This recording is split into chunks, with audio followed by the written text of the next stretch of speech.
Bueno, doy comienzo, por lo menos hago la intro, a ver si se nos suma alguien más. Muchas gracias por acompañarnos hoy. Soy Inés Sturla, en nombre del equipo de Personal Bank le doy nuevamente la bienvenida a estas charlas que para nosotros son tan importantes. Esto de poder acercarle a nuestros clientes de primera mano información sobre inversiones, desde las principales gestoras de fondos mutuos del mundo. En este caso, esta charla es en particular sobre un tema que a nosotros nos importa mucho. Desde el banco tenemos una estrategia de sustentabilidad que se basa en distintos principios. Uno de ellos es inversión de impacto, y acercar a los clientes posibles inversores información para formarse sobre cuán importante es la sustentabilidad a la hora de tomar decisiones de inversión, nos parece fundamental y está en línea de nuestra estrategia. En esta oportunidad nos acompaña Rafael Cantizani, ya nos ha acompañado otras veces a quienes nos hayan podido acompañar. Vamos a hablar de este tema tan importante con Schroders, que es una de las principales casas de fondos mutuos, socios nuestros desde hace ya unos cuantos años. Rafael es representante de ventas para Uruguay y la región, director de ventas. Tienen una gran estrategia de sustentabilidad, tienen un fondo que Rafael ahora les va a contar, que van a encontrar disponible en nuestra plataforma web, que como sabrán, y si no saben les comento, tenemos una plataforma web que les permite acceder a nuestra oferta de fondos, entre ellos el fondo Schroders Sustainable Growth, que Rafael nos va a comentar un poquito más sobre la estrategia. Así que adelante, gracias Rafa. Esta charla, lo último que les comento es que está pensada para 1 hora y que al cierre vamos a dar espacio a preguntas. Los invito a hacerlas a través del chat y a través del espacio de preguntas y respuestas de Zoom. Gracias. Bueno, Inés, muchas gracias a vos por participarnos, por invitarnos una vez más a formar parte de estos foros, de estos webinars, y fundamentalmente para cubrir este tema que para nosotros en Schroders también es muy importante, que es el de la sustentabilidad. Bueno, estamos muy contentos de que cada uno de este espacio, porque nosotros lo consideramos que realmente es muy importante. Tratamos de trabajar el tema de manera tal de bajarlo al llano y contarle al inversor de a pie por qué es importante, y así se llama la presentación, digamos, qué es lo que ha cambiado en el mundo de inversiones para que un inversor que está sentado en Uruguay o en donde sea de Latinoamérica tenga que entender que estas variables son cada vez más importantes, y tenerlas en cuenta seguramente impacte en su ecuación de riesgo-rendimiento de las inversiones, ¿no? De eso se trata la presentación. A ver, creo que Schroders es una firma autorizada para poder hablar del tema. Hay muchos números en pantalla, pero lo que ustedes tienen que saber es que Schroders es una firma con 200 años de historia, uno de los gestores de fondos más grandes del Reino Unido, cotiza en la bolsa del Reino Unido también, y desde hace mucho tiempo viene trabajando para incorporar el análisis de sustentabilidad en sus estrategias de inversión y diseñar productos que respondan a las nuevas demandas a nivel mundial, sobre todo lo que tiene que ver con inversiones con impacto, que recién decía María Inés, ¿no? Entonces, la idea primero es repasar por qué la sustentabilidad es importante y qué es fundamentalmente, ¿no? Porque muchos hablan de sustentabilidad o de sostenibilidad en distintos ámbitos, y está bueno primero repasar de qué se trata, o al menos cómo lo entendemos nosotros, porque el desarrollo sostenible lo que implica en última instancia es justamente, digamos, lograr un crecimiento que no comprometa a generaciones futuras, ¿no? Es un debate que viene hace mucho tiempo, no solamente en el ámbito de inversiones, sino en otros ámbitos, ¿no? Que también tienen que ver con la política y el desarrollo demográfico de los distintos países. Pero cuando uno busca no comprometer a generaciones futuras con la actividad, con el crecimiento de los países, justamente está discutiendo la sustentabilidad, ¿no? El crecimiento sostenible que se puede llegar a lograr. Si quieren, lo bueno es que el mundo ha encontrado una gran coordinación en los últimos años a partir de todo esto, y quizás desde allí es el momento en el cual la sustentabilidad o el crecimiento sostenible forma parte de las discusiones de inversión, como antes no lo hacía, ¿no? Esta mayor coordinación a nivel global nos ha orientado, nos ha dado un marco a todos para trabajar. Fundamentalmente las Naciones Unidas han establecido lo que se llaman las metas de desarrollo sostenible. En estas metas, que son 17 y las tienen en pantalla, justamente están como las grandes ambiciones, ¿no? Digamos, hacia dónde queremos, qué es lo que queremos lograr con el crecimiento del mundo y qué es lo que deberíamos tener en cuenta, cuáles son los puntos sobre los cuales deberíamos trabajar, ¿está bien? Y si los distintos interlocutores o los distintos actores de la economía a nivel mundial trabajamos sobre estos puntos, seguramente podamos hacer eso, ¿no? Que es crecer o lograr un crecimiento económico que no comprometa a las generaciones que vienen por detrás. La realidad es que también todo esto ha generado una mayor conciencia social.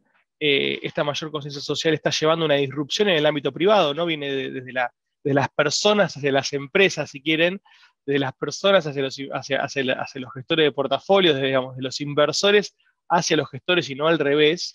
Está bueno admitir eso también, digamos, porque hay en general cada vez más conciencia con todo lo que tiene que ver con el medio ambiente, que es una parte de la sustentabilidad. Me gusta destacar un poco eso, que luego lo vamos a ver un poco más en detalle. Los reguladores, fundamentalmente los países desarrollados, han incrementado la cantidad de intervenciones que hacen en el sector privado para medir y para justamente poder regular esto, lo cual obviamente también representa un riesgo para las empresas que están tratando de comportarse adecuadamente en base a esas nuevas regulaciones, como se puede ver en el gráfico central, es decir, cada vez hay más empresas reportando lo que hacen y lo que no hacen en este sentido. Luego vamos a ver un caso puntual de una empresa que les voy a compartir, pero muchas de estas empresas, incluyendo a Schroders, por ejemplo, le hemos reportado lo que son nuestras ambiciones de lo que se llama net zero, ¿no? Llegar a una empresa que no genere ningún tipo de emisiones, por ejemplo. Es otro de los ámbitos que se está discutiendo mucho a nivel global. Esto obviamente llevó a que y esto en última instancia, la última parte de la cadena es la que discutíamos al final, ¿no? Esto llevó también a que los inversores, ¿no? Empiecen a demandar esto a la hora de invertir, porque justamente quieren buscar a estas empresas que no estén asumiendo estos riesgos, estas empresas que tengan esta conciencia que el inversor está teniendo, y en última instancia a los managers, ¿no? A los gestores de portafolios, incluyendo esto, ¿no? En sus estrategias, ¿no? Entonces, ¿qué es este tema de ESG, que es este tema de ESG por sus siglas en inglés, que significa Environmental and Social Governance? ¿De qué se trata?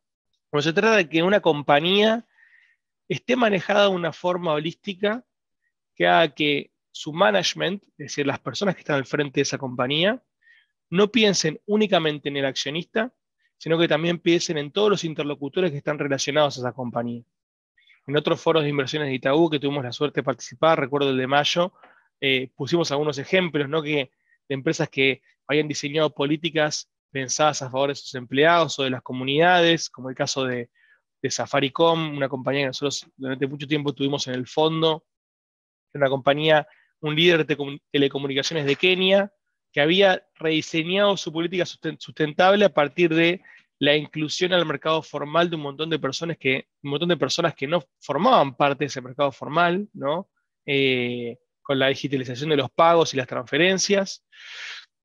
También compartimos el caso de Unilever en Latinoamérica, con el acuerdo que hizo en toda la región con General Motors para, en plena pandemia, darle el beneficio a sus empleados de asistir a la planta si podían y si lo necesitaban, pero también a quedarse en sus casas mediante un acuerdo con otra compañía que fue General Motors, a la cual le absorbió temporalmente esos empleados que estaban siendo suspendidos, ¿no? Generando un efecto bueno o un efecto positivo no solamente para los empleados de Unilever, sino también para la comunidad, pero se trata justamente de esto, ¿no? De entender que empleados contentos, bien capacitados, también son muy importantes para el negocio, que es importante tener en cuenta las comunidades en las cuales una compañía se desarrolla, ¿no? Para generar ese círculo virtuoso entre la economía, entre la economía local y la compañía, ¿no? Que se está desarrollando en ese ambiente, que los proveedores son parte de la cadena productiva de cada compañía y que es importante trabajar con ellos para entender sus necesidades,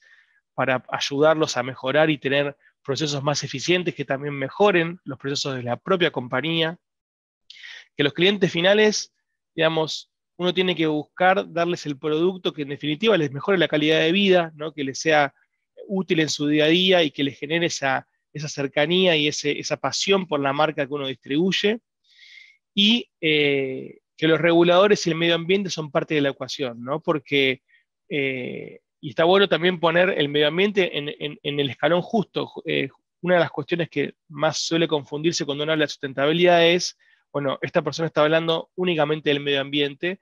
Creo que este diagrama lo muestra bastante bien. El medio ambiente es uno de esos eslabones, es muy importante, sobre todo porque parte de los objetivos que describíamos recién tienen que ver, por ejemplo, con emisiones de dióxido de carbono, y todas las compañías a nivel global ya están mostrando sus planes para contribuir a esa reducción que busca lograrse a partir del Acuerdo de París.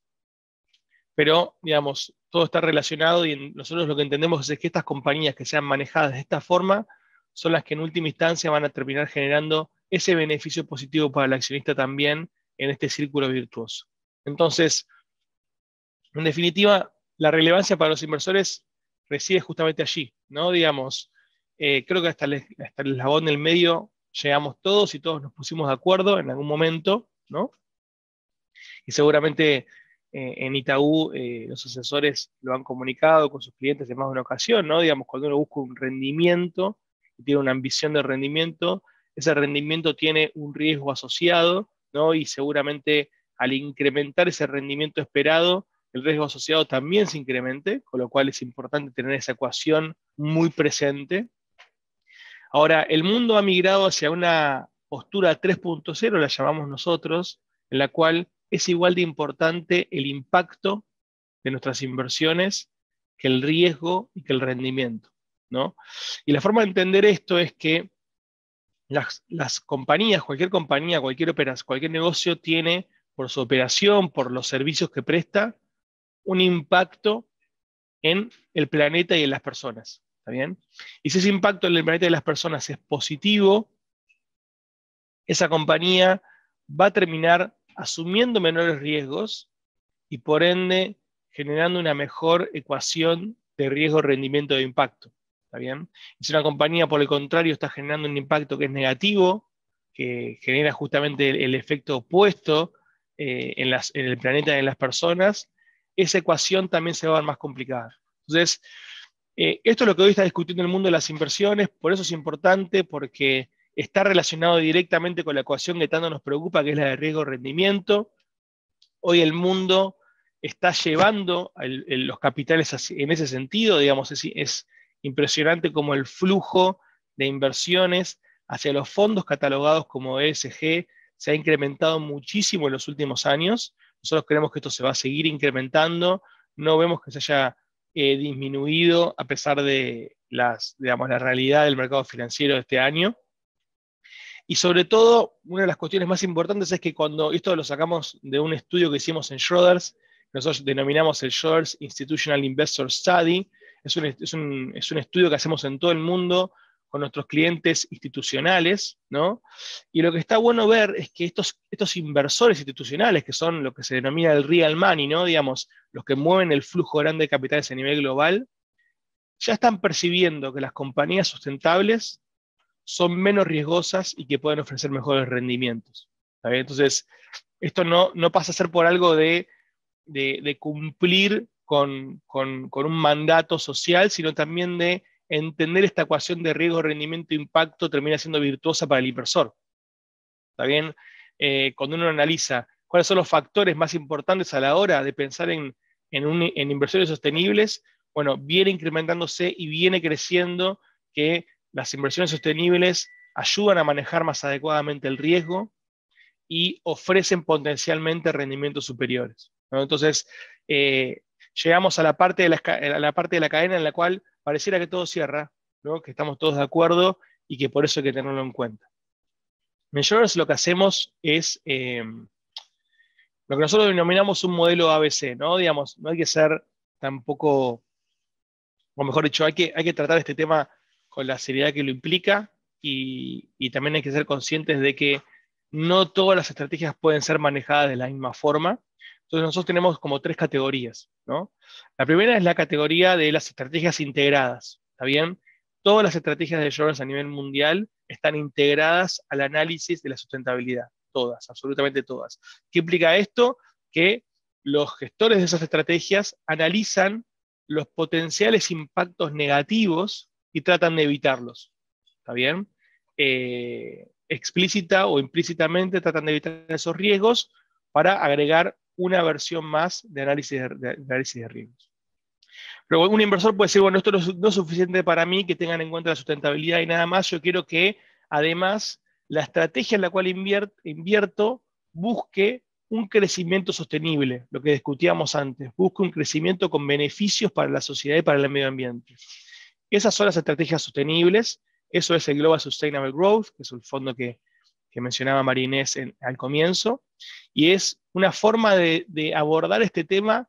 Nosotros lo decimos en inglés, digamos, por la palabra core, ¿no? De una forma estratégica, que cualquier inversor pueda tener esto en el núcleo de su cartera de inversiones sin recurrir necesariamente a una inversión de impacto, a una inversión temática, sino más bien buscando empresas que estén preocupadas por esto, por el crecimiento sostenible para la sociedad y para el medio ambiente. Pero tranquilamente otro inversor podría decir, bueno, yo estoy además preocupado por contribuir a soluciones específicas. Es decir, quiero que mi inversión esté destinada enteramente a aquellas compañías que están buscando generar un impacto positivo en base a las metas de desarrollo sostenible de la ONU. Entonces, quiero que el dinero que yo vuelco a invertir vaya a una estrategia, ¿no? Que, por ejemplo, nosotros tenemos una estrategia de impacto que digamos, me gustaría comentar, seguramente en otro webinar podemos tratarla con más en detalle, es nuestra estrategia, por ejemplo, de transición energética. En esa estrategia uno busca justamente invertir en todo el cambio que tiene que haber de la matriz energética para reducir las emisiones de dióxido de carbono. Y eso es una estrategia de impacto, mucho más específica y mucho más temática que lo que describíamos antes en el corazón de las carteras de los inversores, como puede ser el Sustainable Growth. Entonces, vamos a ir a repasar estas últimas dos partes del modelo ABC que les comentaba. La primera es esta de buscar el crecimiento sostenible, ¿no? Nosotros creemos que este es el nuevo enfoque para invertir en calidad. Nosotros creemos que el inversor que busque invertir en calidad, que busque tener en su cartera, en el centro de su cartera de inversiones, una estrategia de calidad, debería empezar a pensar en el crecimiento sostenible. Y déjenme que les cuente cómo es el proceso de inversión de este fondo, que se llama Shoulders Sustainable Growth, Shoulders Global Sustainable Growth. ¿No? Es el fondo con el cual, justamente, por sus palabras en inglés, buscamos el crecimiento sostenible. Entonces, primero está lo que se llama la generación de ideas, es decir, el equipo de inversiones del fondo se sienta a buscar aquellas empresas con las cuales Shoulders cree que tiene un potencial negocio atractivo o un potencial rendimiento atractivo en base a su modelo de negocios o en base a los servicios o productos que ofrece la empresa.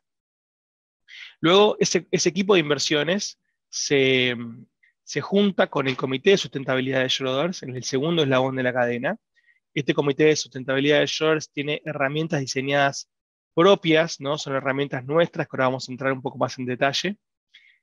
Y junto al equipo de inversiones, el Comité de Sustentabilidad lo que hace es, bueno, decidir cuáles son las empresas con las que nos sentimos 100% cómodos de la forma en la que hacen negocios. ¿Cuáles son las empresas que están teniendo en cuenta el crecimiento sostenible y las que están incorporando el análisis ESG, ¿no? a su gestión del negocio? Y ahí se produce como lo que fuera un filtro muy importante para que luego el equipo de portfolio managers, el equipo de los gestores del fondo, cuenten únicamente con esas empresas para las cuales tenemos una idea que nos gusta y una empresa manejada adecuadamente. Y ahí se diseña lo que se llama un portfolio de alta convicción, ¿no? Ese portfolio de alta convicción lo que tiene que además es evaluar cuáles son las empresas que en cada momento del mercado son adecuadas para invertir, ¿no? Porque eso va cambiando en el tiempo y no necesariamente siempre es un buen momento para invertir en todas las empresas. Es un fondo que termina teniendo una posición de entre 30 y 50 empresas, que son empresas, es un número de alta convicción, lo llamamos porque son empresas que nos sentimos cómodos para conocer, manejar, analizar en detalle, rotar poco, es decir, quedarnos en esas inversiones por un buen tiempo, porque entendemos que son adecuadas por las últimas tres eslabones que le estuve describiendo, y además, fundamentalmente nos da el pie para el cuarto escalón, que es el active engagement, es decir, con estas empresas nos vamos a involucrar, vamos a acceder a sus managements para entender cómo siguen siendo manejadas y fundamentalmente que no haya alguna empresa que esté, digamos, asumiendo un riesgo, ¿no?, desde el manejo hacia adelante. Ahora vamos a ver un caso puntual. Entonces, nosotros decimos que hay una necesidad, digamos, creciente a que todo este análisis tenga herramientas propias. Y en Schroders nos hemos preocupado por tener buenas herramientas que nos ayuden a hacer este análisis de sustentabilidad, fundamentalmente porque hoy todavía no hay en el mercado un consenso en cuanto al análisis de los factores ESG. ¿Está bien? Ya sea para la parte medioambiental, la parte social o la parte de gobierno, ¿no?, por las siglas ESG.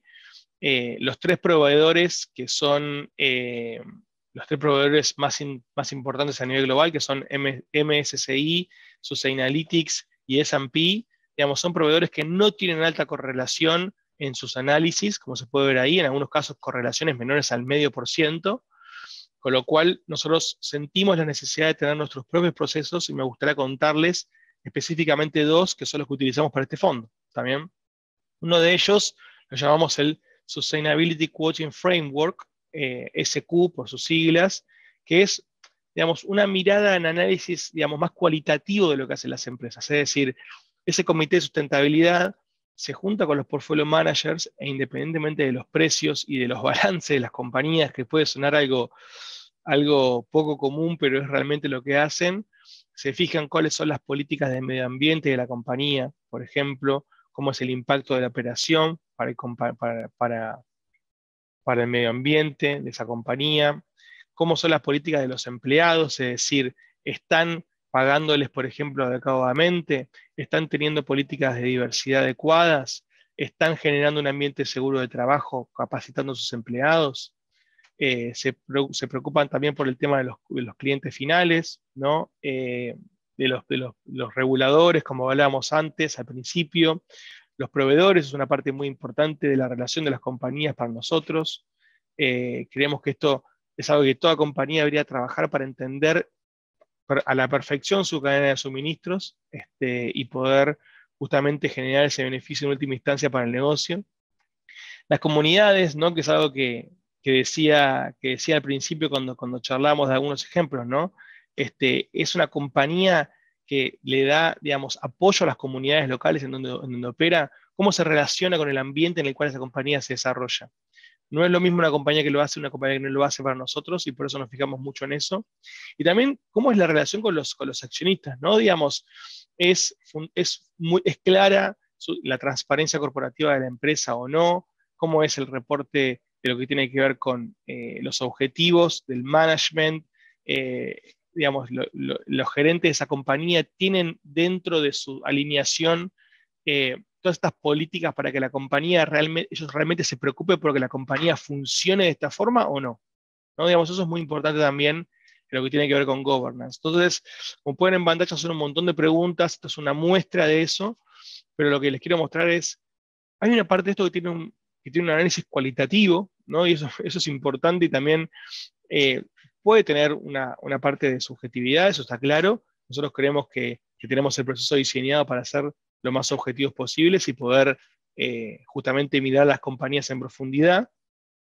Y para complementar ese análisis subjetivo, tenemos lo que llamamos nuestra herramienta SustainX, que es una herramienta cuantitativa, justamente, que tiene como objetivo medir el impacto de las compañías, medir el impacto de cada negocio para entender el riesgo de esas compañías. ¿Está bien? Tenemos análisis de más de 15.000 compañías a través de esta herramienta, que es un análisis completamente in-house de Schroders, en la cual tratamos de medir en dinero también cuál es el beneficio o el perjuicio para la sociedad y para el planeta de la operación de la compañía. Ahí abajo tienen una muestrita de una compañía que no estamos nombrando en el ejemplo, pero que, por ejemplo, por los salarios y los beneficios por la innovación, por el entrenamiento de sus empleados, por las donaciones y otros beneficios, genera un impacto positivo que luego digamos, se ve disminuido, por ejemplo, por las emisiones de dióxido de carbono, la vinculación con algunos negocios que no sean del todo buenos para las personas, etc. Y de esa forma nos lleva a poder cuantificar, incluso en moneda, ¿no?, de la inversión, si ese impacto es positivo o es negativo de las compañías, ¿no? Está claro que no existe la compañía perfecta, digamos, justamente la sustentabilidad en inversiones se trata también de ver cómo nos relacionamos con esa compañía para ver cómo la entendemos y cómo ese management va ajustando su negocio, que no es inmediato, a las necesidades del mundo de hoy. Acá hay un ejemplo que vamos a revisar, que es una empresa que se llama Recruit, es una empresa con la cual hemos trabajado mucho en los últimos años y para nosotros hemos logrado mejoras respecto de sus políticas de ESG, pero quiero mostrarles un video para ser un poco más práctico en el ejemplo.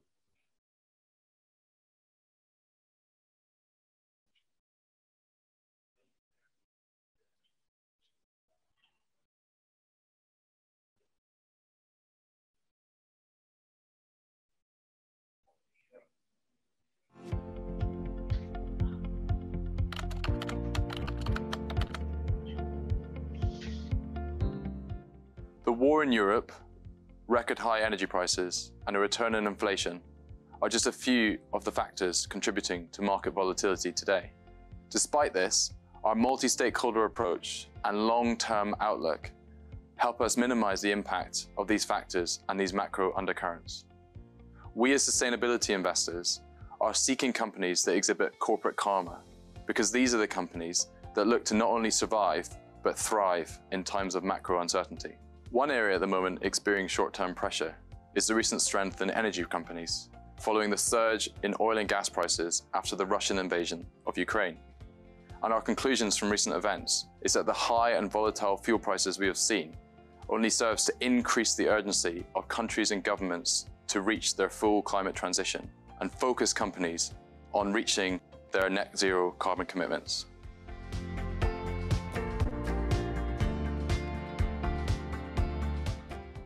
Schroders is a signatory of both the Climate Action 100 and the Net Zero Asset Management Initiative, and was one of the earliest financial institutions to be a pledged member of the Science Based Target Initiative. And so we know what it takes to make a climate commitment and work towards a climate goal. We as investors, alongside our active ownership team, have made an ambitious engagement plan targeting over 500 companies across a wide range of sectors to encourage companies to commit to climate goals, make transition plans, and allow us to measure and monitor performance as they progress. Our audience from the last video update will know about one of our core holdings, Recruit, a Japanese recruitment company best known for the websites Glassdoor and Indeed. We successfully engaged with this company back in 2019 around governance, particularly around board level and executive management level gender diversity. Buoyed by that optimism, we re-engaged with the company around climate transition plans, and we were very pleased to hear the company announce net zero commitments in 2021. On our recent call with the company, we learned that they'd already made short and medium-term ambitions in line with the 1.5 degree science-based target initiative. And importantly, these were linked to management compensation. The focus is now on how to incorporate and minimize indirect Scope 3 emissions, which are mostly from the commuting of their temporary staff. Now, measuring and managing Scope 3 emissions is not an easy task to do, and so they have initiatives around promoting remote working and promoting green transport, not just for their own staff, but for the staff that they're recruiting to their clients. We will continue our dialogue with the company, particularly around environmental disclosure, as well as new initiatives around transparency on Scope 3 emissions. And we'll look to share best practice across our portfolio of companies that are faced with similar climate challenges.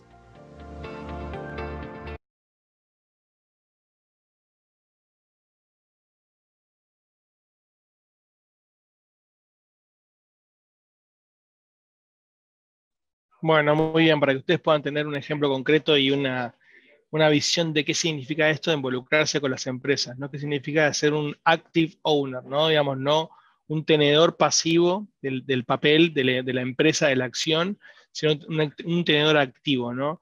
Ir a trabajar con la compañía entendiendo que no es una compañía perfecta y que la sustentabilidad en inversiones se trata de la relación del inversor con la compañía también. Nosotros creemos que con esta compañía hemos trabajado para mejorar un montón de los aspectos porque nos gusta el negocio en el cual estamos invirtiendo.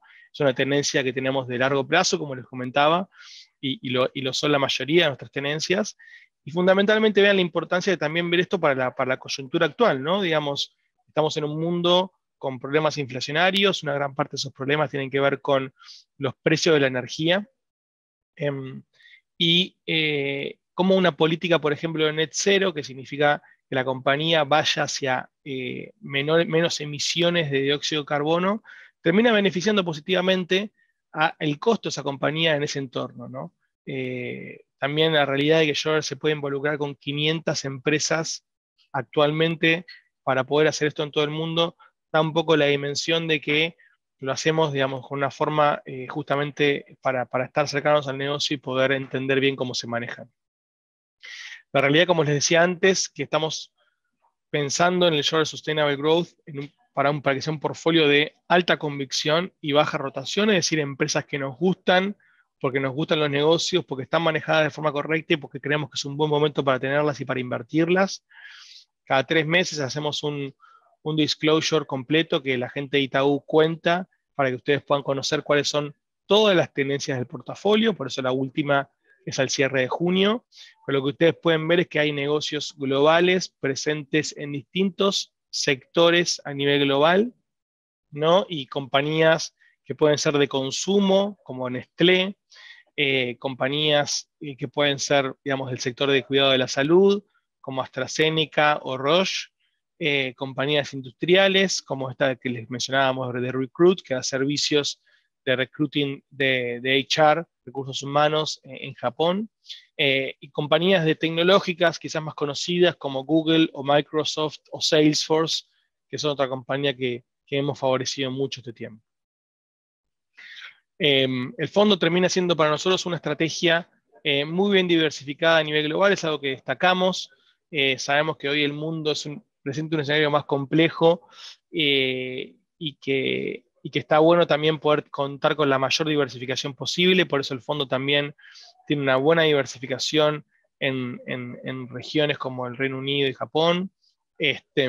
Las compañías que invertimos también tienen buena diversificación de producto sectorial, con lo cual versus el mercado tenemos una sobreexposición al sector industrial, al sector de cuidado de la salud y al sector financiero, que son sectores que típicamente están subponderados en la cartera de los inversores. Creemos que esto es bueno para incorporar y buscar mayor diversificación en el portafolio. Esto quizás es un poco más técnico, pero para el que está familiarizado con los términos, growth, value, es la típica discusión del entorno de suba de tasas de interés. Lo que hacemos con este gráfico, que está provisto por un third party, decimos por un consultor externo, es mostrarles que el fondo sí tiene un sesgo negativo hacia value, pero no tiene un sesgo positivo hacia growth, sino más bien que tiene un sesgo positivo hacia empresas de calidad que tienen muy alto el factor de sustentabilidad. Como decíamos antes, para nosotros la sustentabilidad es la nueva forma de invertir en calidad y esas son las empresas que buscamos para justamente poder tener tenencias de largo plazo que den un beneficio y que nos ayuden a reducir los riesgos, ¿no? Entonces, esta es la última diapositiva del fondo para mostrarles los rendimientos que también están actualizados cada 3 meses. La última figura es la de junio. Créanme que la figura de junio no es muy distinta a la de septiembre, porque junio para el mercado financiero fue un mes igual de malo que lo fue septiembre. Pero lo que yo quiero mostrarles en esta figura es que el fondo tiene la capacidad de ser bastante defensivo contra el mercado en los años malos, como el año que estamos corriendo, ¿está bien? En la figura de lo que va del año, o el año 2018, que fue un año muy malo para el mercado también, acá abajo. Pero en el largo plazo, cuando uno mira la figura de 3, 5 y 10 años, es una estrategia que ha logrado ganarle consistentemente al mercado. Es decir, igual de defensiva que el mercado de los años malos, pero ganándole consistentemente en el largo plazo a partir de los años buenos, ¿no? Nosotros creemos que esto es por el tipo de empresas que estamos eligiendo. Sé que tenemos todavía unos 10 minutos y en esos 10 minutos me gustaría introducir un tema que seguramente sea, para hacerlo más en detalle tengamos que tomar un webinar entero, pero recuerdan ustedes que yo les mostré al principio ese modelo ABC, ¿no? Y a la derecha del modelo ABC estaba esto de invertir buscando un impacto positivo, ya específicamente hablando, contribuir a una solución específica de las metas de desarrollo sostenible de la ONU, que es algo que también mencionó Marinés en su introducción. Nosotros ahí tenemos una idea puntual que es la transición energética, ¿no? Digamos, nosotros creemos que el cambio climático, que es un problema a nivel global, también es una oportunidad y que por eso se pueden presentar a partir de eso y las necesidades que eso genera distintas alternativas de emisión. Para hacer un breve repaso de qué hablamos cuando hablamos de todo esto, digamos, en el Acuerdo de París se estableció que se deben reducir drásticamente las emisiones de dióxido de carbono a nivel global para poder justamente frenar el calentamiento que está habiendo a nivel global, ¿no? Para que ustedes tengan una dimensión, porque a partir de ahora va a haber quizás muchos números en pantalla, las emisiones a nivel global deben caer más de un 30% para alcanzar las metas establecidas en el Acuerdo de París. Y eso va a implicar una gran cantidad de inversiones, principalmente en energía, ¿no? Digamos, cuando uno analiza las inversiones que tiene que haber para cumplir con las metas de desarrollo sostenible de la ONU, es decir, trata de decir, bueno, tenemos que lograr estas 17 metas de desarrollo sostenible. ¿Cuáles son las inversiones que tiene que haber y a dónde tienen que ir dirigidas? Bueno, el aspecto principal, el aspecto número uno, es la lucha contra el cambio climático, ¿no? Y eso está específicamente relacionado con lo que nosotros llamamos transformar la matriz energética, transicionar hacia un mundo más sustentable en la generación y el consumo de energía. Y esa transición energética implica cambios estructurales al sistema actual, ¿no? Implica casi que olvidarnos de la forma en la cual veníamos consumiendo y disponiendo de la energía para pasar a una nueva forma de consumir y disponer de la energía. Sé que Uruguay es un país bastante avanzado en esto para Latinoamérica, pero esta es la discusión que está teniendo a nivel global hoy las principales economías, ¿no? Que es, en primer aspecto, decarbonizar la generación de energía, es decir, pasar a producir energía de fuentes renovables, ¿no? El segundo aspecto es electrificar la red, electrificar el uso de la energía, porque esa energía renovable se va a transmitir por electricidad y tiene que estar la infraestructura necesaria para poder transmitir toda esa energía nueva, digamos, hoy no existe. Y el tercer punto es mejorar un montón de aspectos que tienen que ver con la eficiencia en el consumo. Creo que, digamos, lo más tangible para nosotros es el tema de los autos eléctricos, porque es, digamos, lo que probablemente usemos todos los días y estamos más acostumbrados a hablar. Pero hay un montón de cambios en los hábitos del consumidor que tienen que suceder para poder aprovechar toda la decarbonización de la red y la electrificación que tiene que suceder también. Perdón.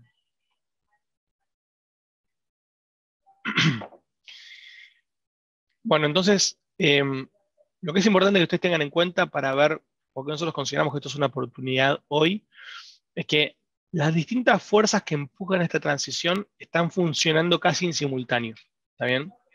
Hoy por hoy, los costos de energías limpias son cada vez más competitivos con los costos de energías tradicionales, ni hablar luego de los últimos incrementos de las energías fósiles, pero en el tiempo, por las economías de escala, estos costos se venían viendo disminuidos en gran medida para alcanzar esa competitividad. Los cambios en los hábitos del consumidor están sucediendo cada vez más rápido, y una forma de ver eso es con cómo viene siendo la adopción de vehículos eléctricos en el mundo. Y la tercera parte es que la política se encuentra completamente alineada detrás de esto, ¿no? A nivel global, los países desarrollados han comprometido estos objetivos para poder justamente poder alcanzar estas metas en el medio y largo plazo. Entonces, la regulación también va a terminar empujando estos cambios. Fíjense como, por ejemplo, estos son los años, en el gráfico de la derecha, los años que faltan para que en determinados países el 100% de la flota de autos sea eléctrica, ¿no? Y estamos hablando de, por ejemplo, 10 años en el Reino Unido. Parece, digamos, muy cercano, un cambio tan importante, en este caso, empujado por la política. Entonces, es cierto, y vamos a hacer un parate para contar que como toda la economía global, creo que este es un sector que está enfrentando dificultades este año por las presiones de costos y bueno, todo el tema inflacionario que estamos discutiendo. Las materias primas, principalmente los metales industriales, se han incrementado este año y eso afecta, por ejemplo, la producción de paneles solares, la producción de molinos de viento. La logística también se ha encarecido, y han escuchado seguramente de las famosas cadenas de suministro demoradas a nivel global. Eso también impacta en todo esto, es un fondo muy industrial y todas estas cuestiones también son digamos, o mejor dicho, la variable de logística es muy importante para el costo total de estos productos. Y la tecnología, ¿no? Digamos, hay una parte de la tecnología que es muy importante y la demora en la entrega de semiconductores que ha habido este año también lo está afectando.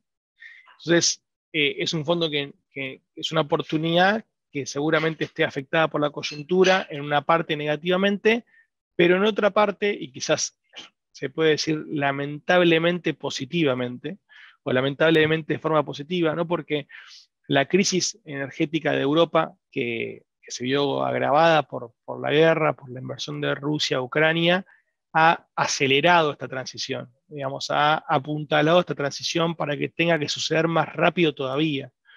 En Europa los precios de la energía han incrementado más fuertemente que en el resto del mundo por la dependencia de Rusia en ese caso, y Europa está trabajando en un plan para reducir la dependencia que tiene respecto del gas ruso, ¿no? Y una parte muy importante de esa reducción tiene que ver con la adopción de energías renovables y con adelantar en el tiempo, la adopción o los targets para tener esta adopción. Está claro que, de vuelta, el tema de costos es relevante. En estas cuestiones de energía renovable, los proveedores de energía renovable pueden beneficiarse de esto, aunque van a tardar, ¿no? Porque los contratos, que se llaman Power Purchase Agreements, empiezan a subir en línea con una energía más cara, pero lo hacen con menos velocidad o con menos agilidad que lo hace otro tipo de energía, ¿no? Se puede ver cómo ya están reaccionando los precios de energía solar en Europa a 10 años, que son contratos que se establecen y que van reaccionando en el tiempo. Lo mismo para los contratos en Estados Unidos, en distintas energías, eólica, solar, y la realidad es que la mayoría de los proveedores responde con aumento de costos y de precios a los aumentos de costos, mejor dicho, ¿no? Entonces,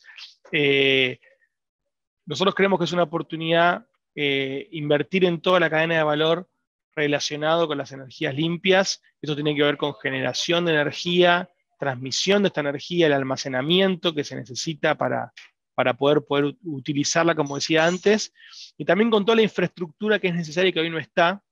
Y para terminar con la presentación, me gustaría mostrarles un último video que es un ejemplo de lo que estamos hablando ahí.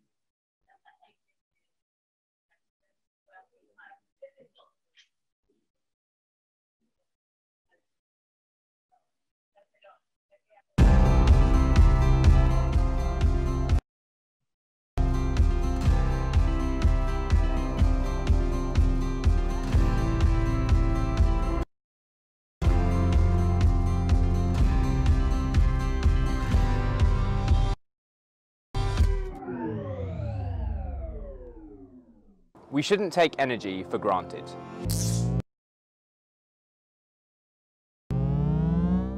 We all use more electricity today than we ever have before. And we're going to need to use an awful lot more going forward as we transition to a cleaner economy. Global electricity demand today is just under 30,000 terawatt hours.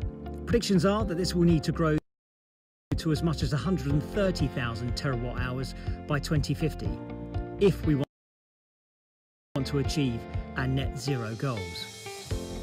Before I joined the investment industry, I studied climate policy and climate science as part of my degree. So it's been clear to me for some time the enormous challenge that climate change presents. Trying to live as sustainably as I can to help manage this problem myself has been really important to me too.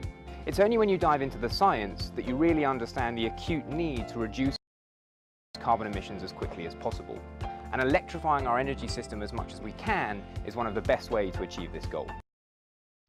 But it's when diving into the policy and practical realities that Alex saw the complexities of achieving this goal. Technologies like heat pumps and electric vehicles, as well as rooftop solar to power them, are going to be key to ensuring a smooth transition towards a more electric world. But is our infrastructure ready to support all these exciting new innovations? It sometimes worries me that we may not be ready yet to fully make that shift.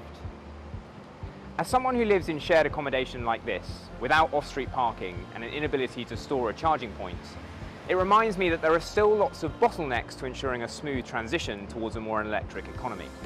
Public charging stations and local grid management are key to ensuring access to the transition for all, as well as energy storage solutions to ensure the grid can manage the increased electrical load.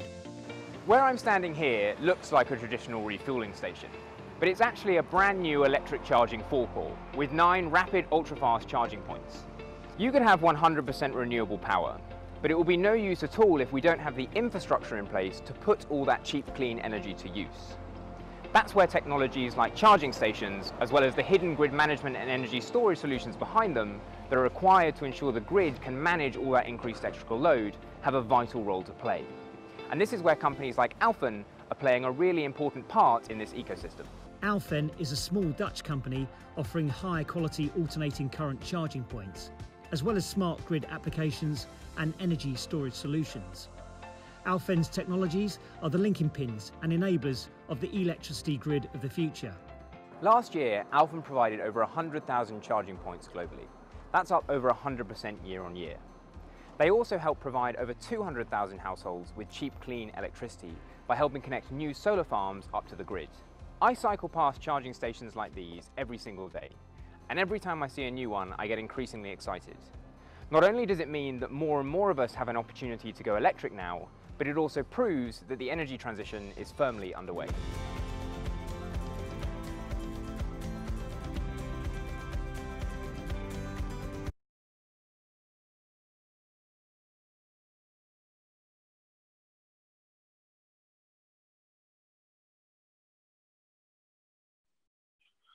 Bueno, muy bien, creo que muy interesante, ¿no? Digamos, al menos desde Buenos Aires, en mi caso, uno se siente un poco lejos cuando escucha una de estas cosas, pero bueno, son las discusiones que hay en el mundo y creo que es algo muy ilustrativo para mostrar, como decíamos antes, las oportunidades de transición energética en toda la cadena de valor.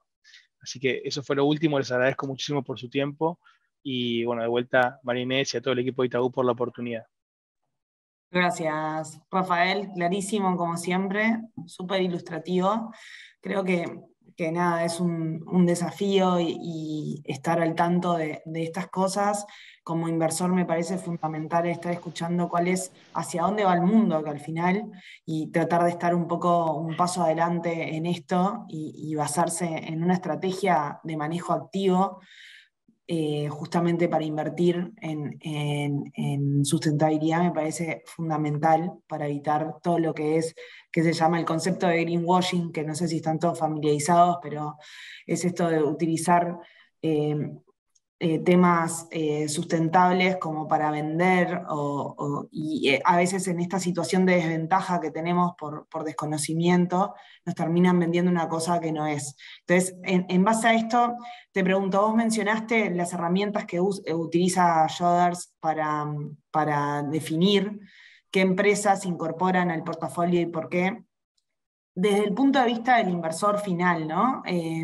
¿Cómo nos aseguramos que estamos invirtiendo en una estrategia que está tomando estas decisiones? ¿Qué herramientas podemos contar o qué mirar rápidamente? Si nos tuvieras que decir 3 consejos para mirar una estrategia y asegurarnos de que está haciendo una correcta inversión, ¿qué nos dirías? Bueno, está buenísimo que hayas traído el tema porque justamente hay un montón de regulación que todavía no llegó acá, pero que se está ya discutiendo en Europa, por ejemplo, donde Schroders tiene una participación muy activa, ¿no? Por ejemplo, los reportes de rendimientos de Schroders en Europa ya tienen que mostrar estas variables, ¿no? Digamos, cómo es el impacto de la inversión, a qué meta de desarrollo sostenible de la ONU está asociada, cosas que acá todavía no tenemos la forma de ver y de acceder rápido, lamentablemente.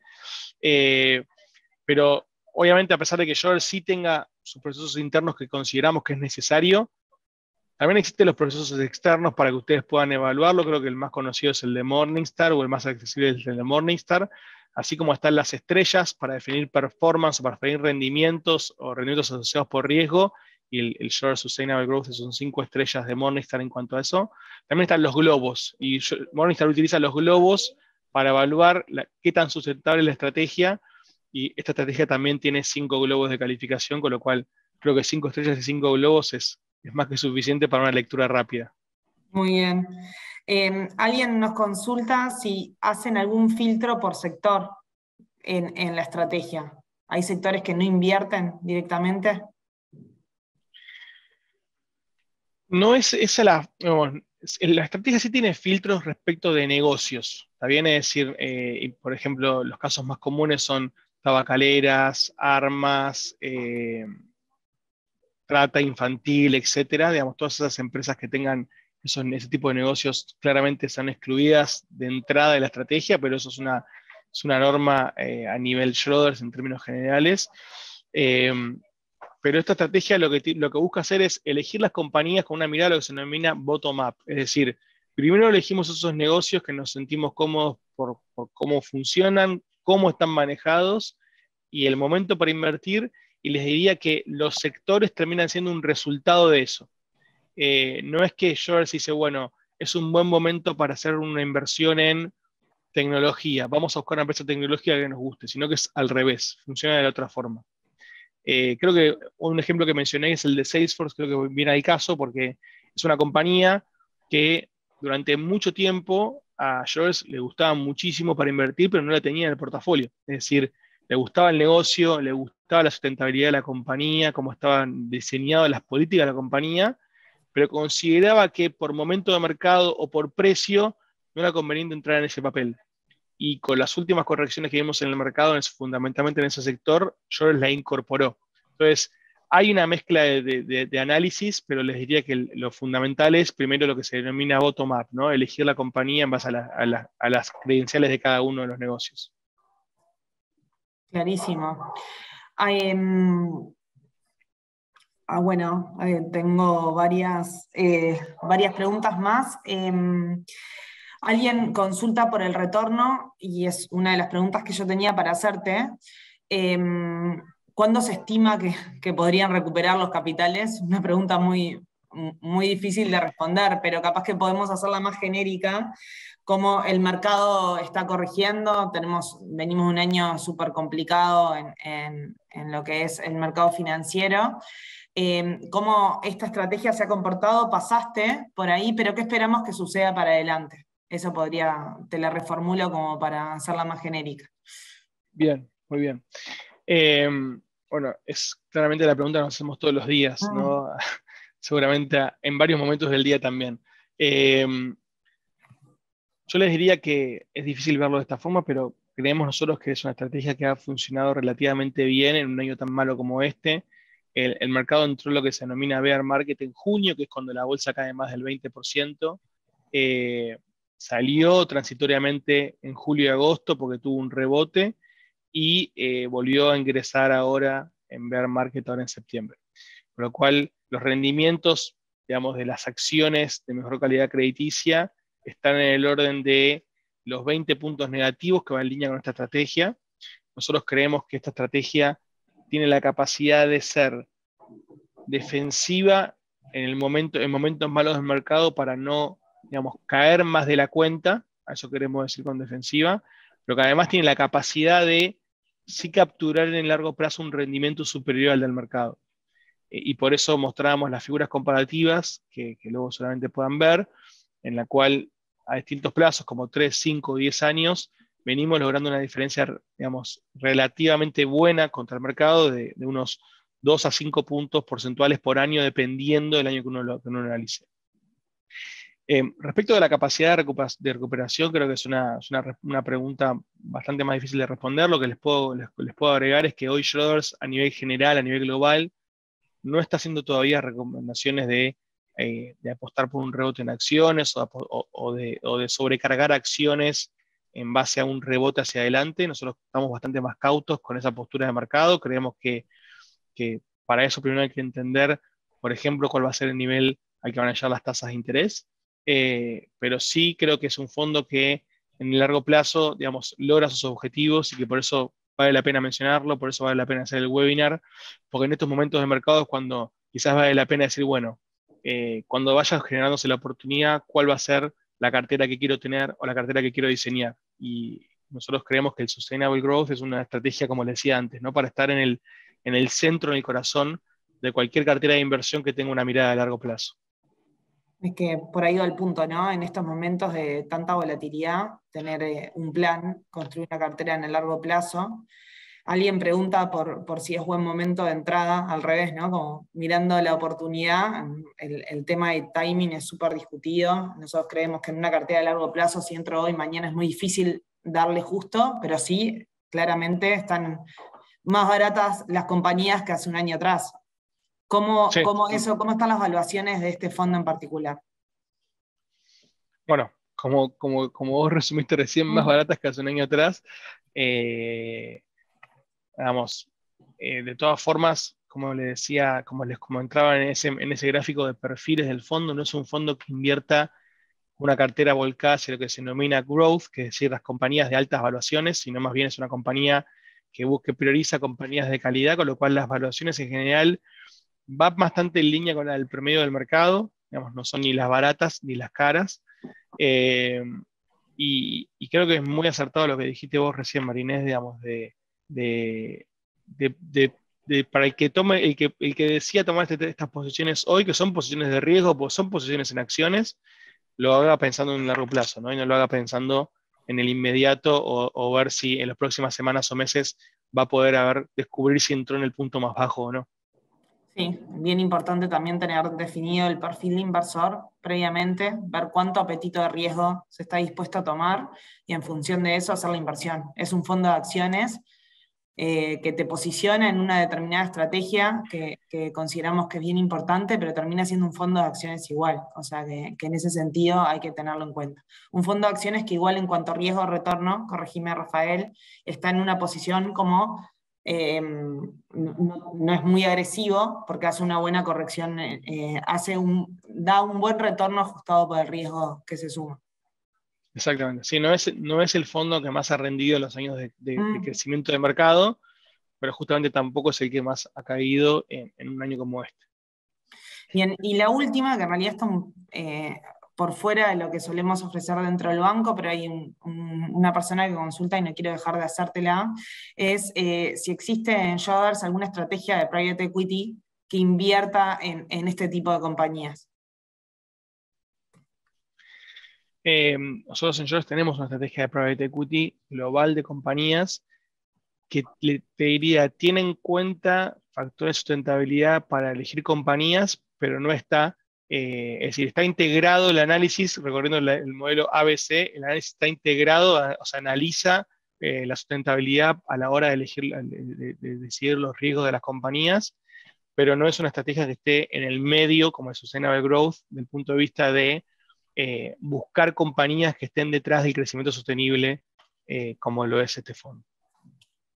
Bien, clarísimo. Bueno, estamos en hora, así que gracias Rafael por la exposición, súper claro, creo que es un tema que genera interés. Vos decías al principio que los inversores empujaron a esto, creo que a nosotros también nos empujaron más allá de la estrategia del banco en sí, en sustentabilidad.